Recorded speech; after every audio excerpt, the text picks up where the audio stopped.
حقوقشناسان سازمان ملل متحد از 57 کشور عضو خواستند که 10,000 شهروندانشان را که در قرارگاه‌های شمال و شرق سوریه در حالت سنگین نگهداری می‌شوند به وطن برگردانند.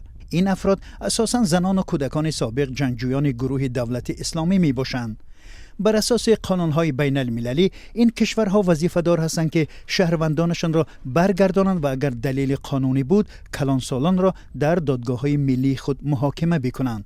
از میان 64600 نفری که در قرارگاه‌های الحول یا الحال و راژ نگهداری و از جانب مقامات کردی سوریگی نظارت می‌شوند، 9462 نفرشان خارجی می‌باشند. اکثر دیگرها شهروندان عراق و سوریه اند. به اطلاع مقامات تاجیک تابستان سال 2020 در پناهگاه راژ 7 زن و 17 کودک تاجیک و در الحول نزدیک 500 زن و کودک تاجیک نگهداری می‌شوند. آنها همسر و کودکان جنگجویان تاجیک عضو داعش گروه تندروی دولت اسلامی هستند که سالهای 2014-2016 برای پیوستن به صف این گروه به سوریه و عراق رفته پس از شکست داعش در سال 2018 به دست نیروهای کرد اسیر افتادند. فناولینی آنلاین گزارشگر ویژه سازمان ملل متحد در امور حمایت حقوق بشر از تروریسم در یک نشست خبری گفت که این مسئله فوق العاده مهم است.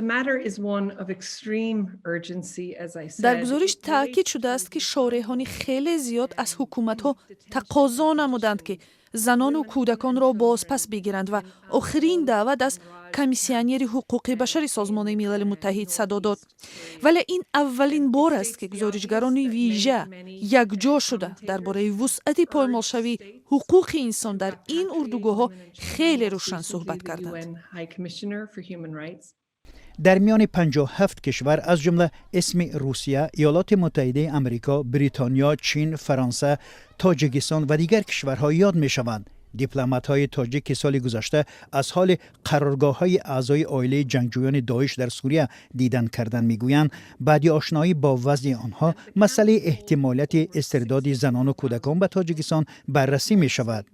هنوز تصمیم در این زمینه گرفته نشده است. گزارشگر ویژه سازمان ملل متحد از شرایط بسیار وحشتناک نگهداری بازداشت شده ها در قرارگاه ها اظهار نگرانی کرده حالت آنها را به بازداشت غیر قانونی زندانی ها در گوانتانامو شباهت داد.